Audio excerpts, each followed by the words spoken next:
Hello, everyone. Thank you for tuning in to another episode of Grasp Confidence Podcast. I'm your host, Tara LaFon Gooch, and today I am visited by our guest, Carrie Rowan. Carrie is renowned as the professor of happiness and joy. She merges her talents as a mindset life coach, award-winning singer and songwriter, and best-selling author with a captivating approach to personal growth.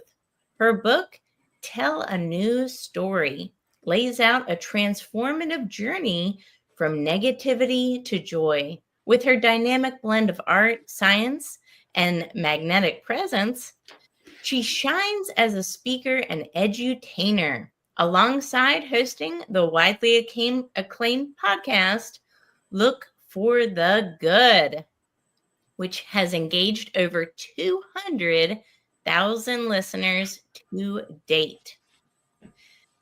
Now, this comes from a decade-long corporate trajectory to pursue her passion. She has empowered thousands to unveil their potential, embodying joy as life's ultimate anthem. I love that. Her insights have been featured on CBS, NBC, and beyond, making her journey a luminary in the realm of self-improvement. No wonder I have you on the show. Hey, Carrie, how's it going? Thank you so much, Tara. That was awesome. I appreciate you reading my bio. Thank you. Yes. Well, what an incredible body of work that you have here.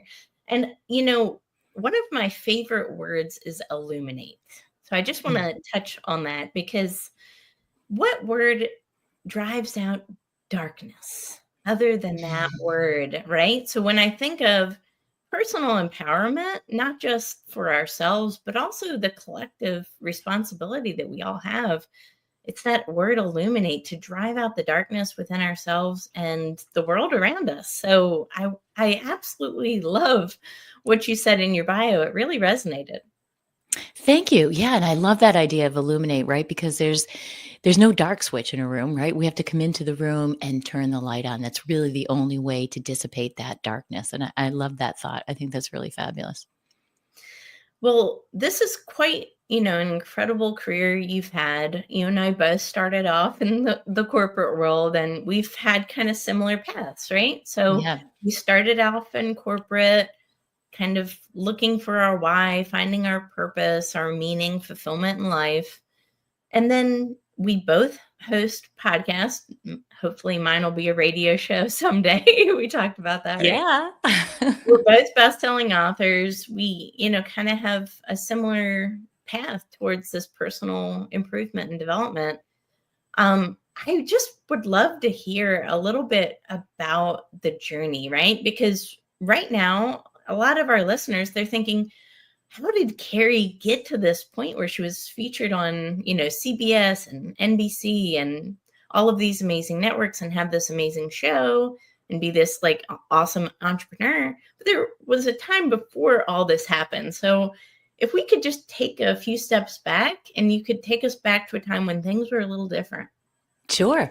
I think it's a constant journey though, right? I mean, every little thing that I've done, just like in everybody in their life, everything that I've done has led me right here to this point, right? So right out of school, I was enthusiastic, right? Full of energy. And I was going to go to law school, and I was like, I'm sick of being a broke college student. I'm going to go right into the workforce. So that started that whole thing. And it was very successful. I climbed that ladder, the corporate ladder, in, I'm going to say, a very male dominated industry that I was in. I was always usually the only woman in the group. And that fueled a lot of, I know I can do this, and some stories that I had in my head that really fueled me through that. Girls can do anything boys can do is one of the things I used to say to myself. So that, that corporate world really prepared me for everything that I'm doing today, right? It gave me the foundation. It gave me the training. It helped me understand business and going out and calling on companies and understanding what their needs are, and then presenting them with a solution that I could help make their businesses run better. All that stuff built up, and then, climbing that ladder up to regional sales manager, starting as an intern out of college in that company in a very short period of time. and then having 8 direct reports and having to be a manager on that level. All these things allowed me to be an entrepreneur, right? It allowed me to really jump off that. The day that I decided to leap off that ladder, I got up there to the top of everything that I wanted. I was like, wow, I thought this was going to be so amazing. And then I leapt off that. And what did I do? I jumped off that and went back to my roots of what I loved doing as a child, which was to my music and singing and self-expression on such a different level. I didn't know that all those things led me to that. I couldn't have had my own business and made incredible strides in the music business if I didn't have that foundation. And that's really what catapulted me, allowed me, and launched me into that. People thought I was absolutely crazy for leaving my corporate job. But it's actually exactly what I needed to do to really embrace myself and find out who I was. Okay, I can do it in this environment. Can I do it in this environment? And it's really polishing up that belief in ourselves, that confidence with that really deep feeling that, hey, I know I can do this. I can handle whatever comes my way, and making something of it, right? Making decisions, I think, is really a part of it, because if we don't ever make any decisions, we can't get it right or wrong. But I feel like there really are no wrong decisions, maybe a little detour in the right direction for us. But all these things led me right here today to where I am. So then I did the music career for a long time, and my kids were small, and so it was really perfect. I would drag them out to all my gigs. And I worked with a lot of children, and I had 4 albums through that whole a period, and got on, iTunes and, Apple Music now and all those things, Pandora, and we won awards, and it was really incredible. It was quite a journey, and that work was called Play. So what could be wrong with that, right? We're going to go out to play tonight. I love that. Wow. That is so cool.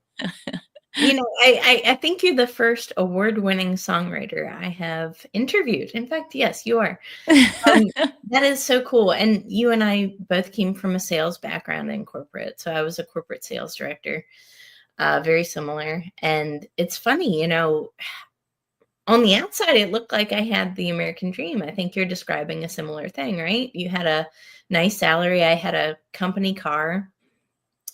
When I left, people thought I was crazy, right? My mother, I think specifically. Mine too. You're leaving your great job that you've worked and climbed the ladder for Right. how long to do what? Right. What are you, nuts? Yeah, totally. You got the car, you got the suits, you got the lifestyle. Yeah, people think you have it all. That going on all the trips, winning all the trips, right? Hawaii and everywhere. And people are like, what are you doing? What are you doing? And you're following that little tiny voice inside, the one that you sometimes kind of slough off, right? The one that's like, that keeps knocking and it keeps knocking. And that dream is always going to chase you, I feel like. And my dream, that was my dream. It was my dream since I was a little kid. I don't know why I did that stuff. I would perform for anybody who would sit still long enough for me. I'd be singing and putting on shows and getting all the neighborhood kids together and teaching them how to dance moves. And I mean, this is just what I did. I don't know why. But then, as the world does, it wrings our creativity right out of us as kids. And then it was like, wasn't cool to do that. So I didn't do that anymore. But then that builds up inside of us. And that dream is going to keep knocking on your door if you don't do a little tiny something to move towards it. I love that. Oh my gosh, that is so cool. So, in this journey, why personal improvement? Why personal development? Why was this an attractive thing for you? Because what I found in my own journey, this is not necessarily the line I thought I would go down at all. Like at all, 0%. Until I started my own personal development journey, started my own journey of, learning gratitude, deepening my relationship with that, taking on a responsibility mindset, being a person of action, right? Like really that self-leader. When it wasn't until I became that leader of one that personal development really stood out to me as like, oh my God, I think this is actually my calling in life. Yeah. Was it similar for you? I love that story. Yeah, here's the weird thing about me. When I was a kid, The weird thing. No, Little known weird. No, this is just one of the many weird things about me. Little known weird fact about Carrie is that as a kid, I loved this stuff. Okay, so my parents were in Amway. Remember Amway years ago? Yes. Okay, so they were Yeah. in Amway. It was like a side hustle. My dad was always in the legal field. So they were in Amway, and I was really young, and my parent, it was very rah-rah. They'd go to the rah-rah meetings, and he'd come back with these tapes. Okay, I'm dating myself, literally cassette tapes. And I would take his tapes. This is like, okay, middle school. So I'm what, 12, 13, 14, that era just before high school. And I would take those tapes and I would listen to them. I loved it. They were like Og Mandino and oh my gosh, all the greats. Probably not Tony Robbins back then. Tony Robbins was more when I was in my corporate days, but I would borrow all those tapes and I would listen to them and I couldn't get enough.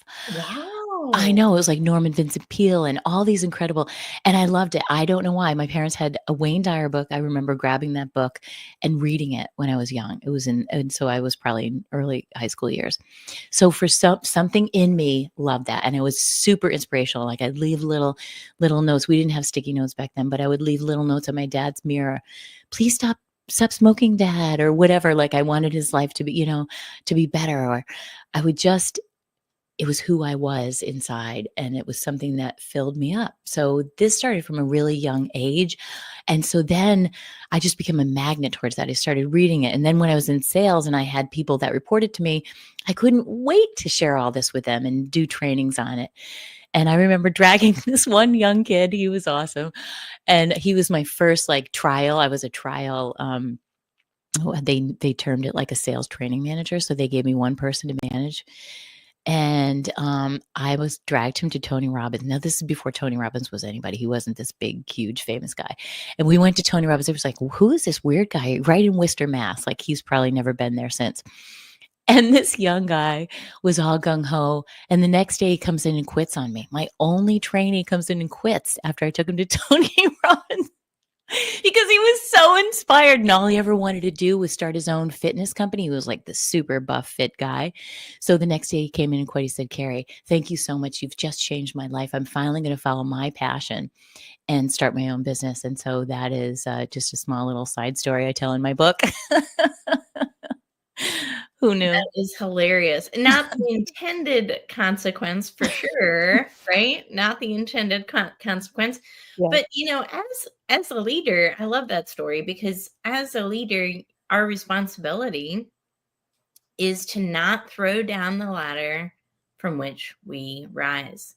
This is something that's so powerful. So I'm right now working on book number 3. It's about leadership, how to grasp confidence in leadership.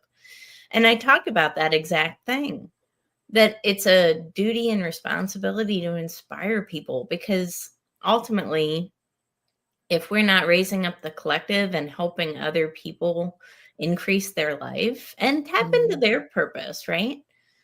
Totally. It's not going to ultimately serve us, them, or anybody else as fully. So I would love to hear your perspective on that. It seems like we're pretty tuned in to the same frequency there.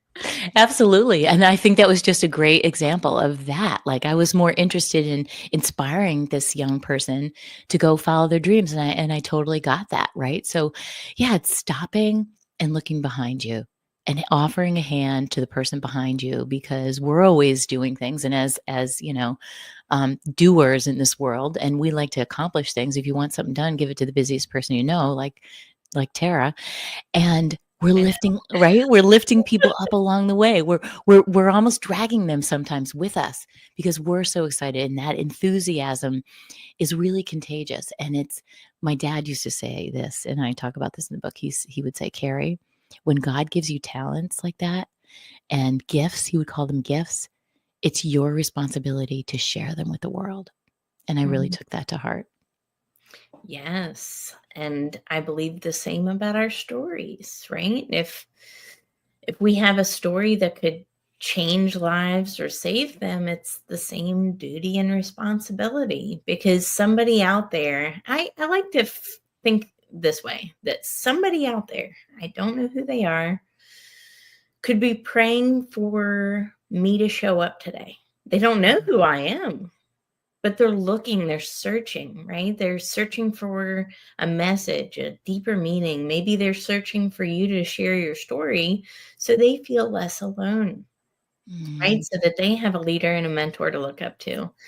And you showing up is just putting in that action step, right? That's saving somebody or answering someone else's prayer.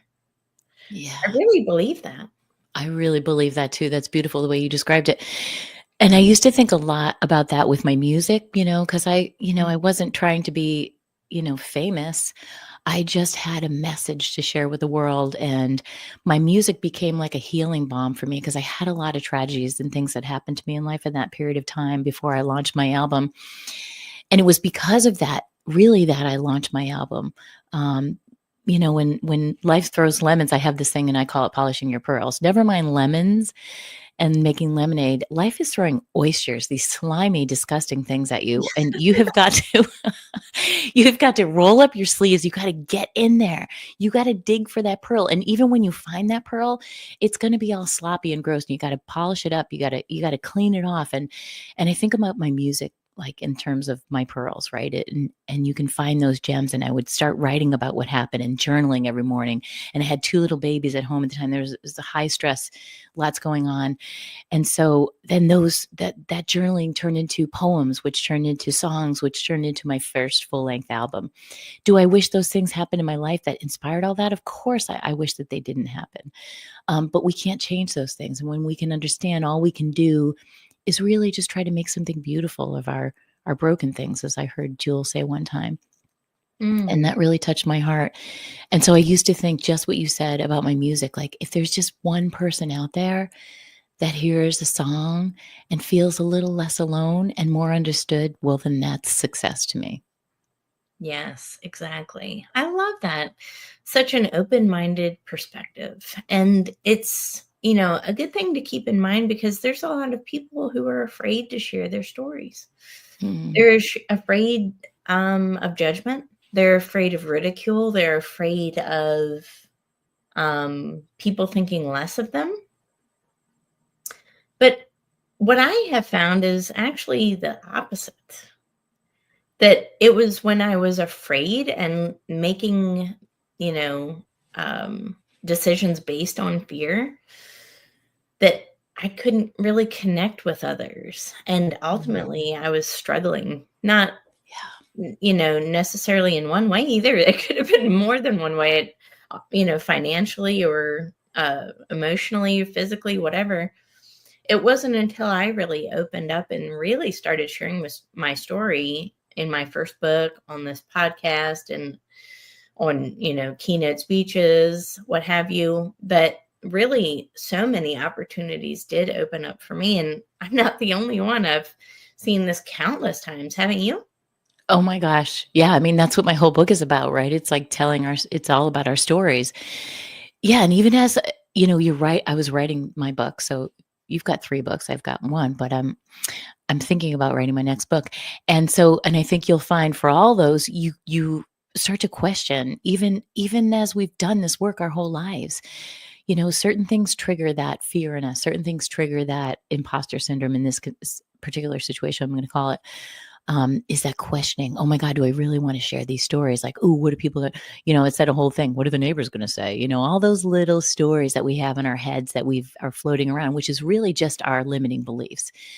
And when you can push through those and do it anyways, you can prove to yourself that, hey, you're putting fear in the passenger seat, not in the driver's seat anymore. You're really stepping into understanding that your brain is just doing its job to try to keep us safe. It thinks we're going to be safe if we don't share those stories or step out of being small.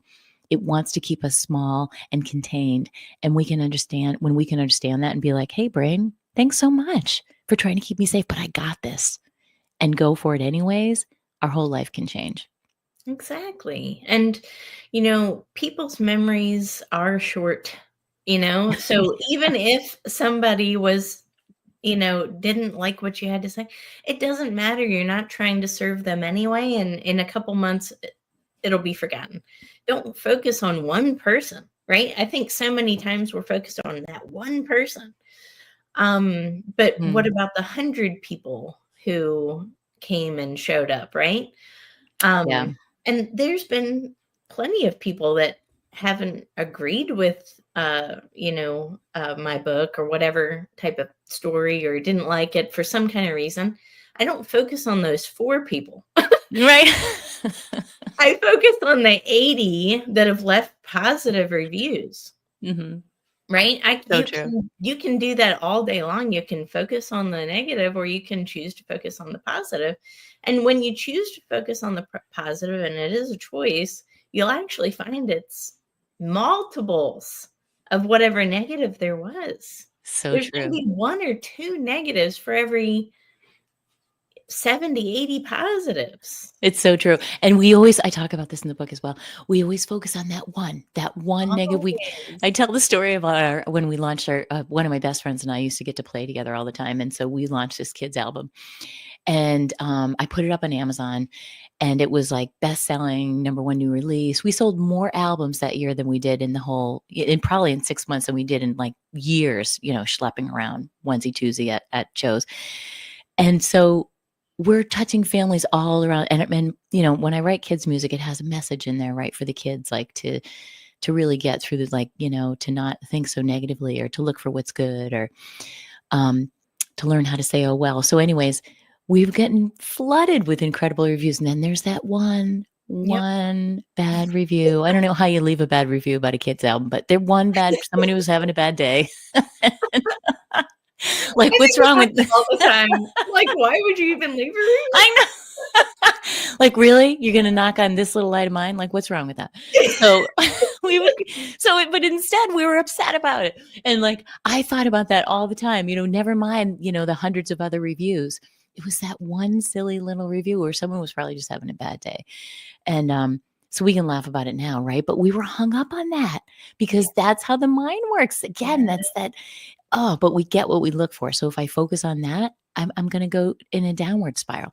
But if I focus on the 599 other ones that were really good, because that's, again, recognizing and normalizing that we all do this. We all do this. It's our brains. It's the way we're wired.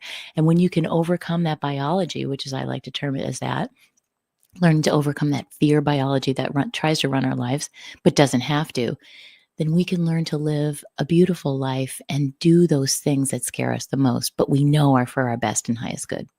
Yes. And, going back to books, I actually had a pep talk with an author last week. And, there's actually evidence that shows that if you have a 5-star review across your book, that it's it's perceived as less trustworthy. Really? Yes, than a Interesting. 4.7 to 4.8 star review, something like that. So Mm. it's actually not a bad thing to have a little mix, right? Because that's perceived as more trustworthy because it's more in line with human behavior. So true. Makes sense, right? Yeah. So I think, if again we choose to find the light in things, I did have one person on my second book, Talk Your Way to the Top, and she said that she did not like the book because she was confused by the title because she thought it was about linguistics. No. That's a sidebar, right? But again, we're not focusing on one review. Right. But it is just funny, right? So It's funny. Yeah, you got to laugh at it. But, we've talked about, you said you had a lot of, some trauma, that kind of was a catalyst for you to get, more involved and, deeper involved in your purpose. And it's brought you to this amazing, point where you are today. I would just love to know what's next for Carrie, because I just see the trajectory keep increasing. So I would love to know what you have working in the future. If you could share some plans with us to give us some inspiration. Sure. Well, I'm really excited I'm starting to really formulate. I mean, I feel like we're always, as writers, we're always formulating our next book in our minds. And so I have an idea that I'm working on right now for a launch of a series of some smaller books. Because like you said before, people's attention spans are like so small nowadays. And so, I think people like a short, punchy book, something that they can just pick up and read under 100 pages. So that's my next thought and my next little book series, but still on the same concept of stories that we tell ourselves. So I'm super excited about that. I've kind of shifted my business a little bit too, where I help authors get their books out there. Well, really, authors who have launched their books and then time has gone by and their books are no longer selling on Amazon. It can be frustrating. Amazon's hard to understand. So I'm helping those because I used to have an online Amazon business, little known fact. So I've taken all the training. I really understand Amazon ads. So I'm helping these authors revitalize books that have stale. They got a little bit stale, and we're revitalizing them on the Amazon digital shelves, if you will. So yeah, so that's been really super fun. Yeah, Oh, really that's fun. great. And your radio show is kicking, and I really encourage everybody to listen into it. It's one of those shows that it's inspirational, but it's also the transformational aspect that I Mm. think we're really needing. Mm. There's plenty of motivation out there, but I think what people are going to be craving now and into the foreseeable future is actually transformation. Mm. People want that result. They're Yeah. they're done being stagnant. They're done playing small. You and I talked about that. They're done not having the piece of whatever pie they want. They just want more of life, and they want Mhm. to feel that increase within themselves and have a better quality of life for their family. So I feel like people are really wanting that like real long-term sustainable transformation. And I know that you can help people get there because it's part of your purpose, isn't it?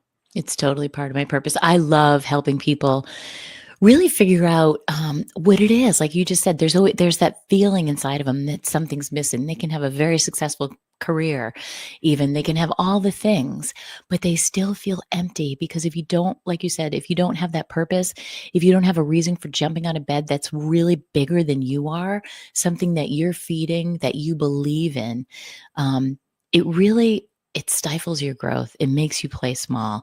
It makes you be afraid to step outside. You have to have something bigger than yourself that you believe in.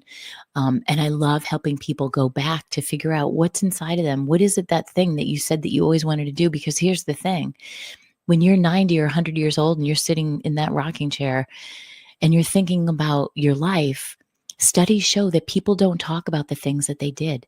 They talk about that one thing that they didn't do.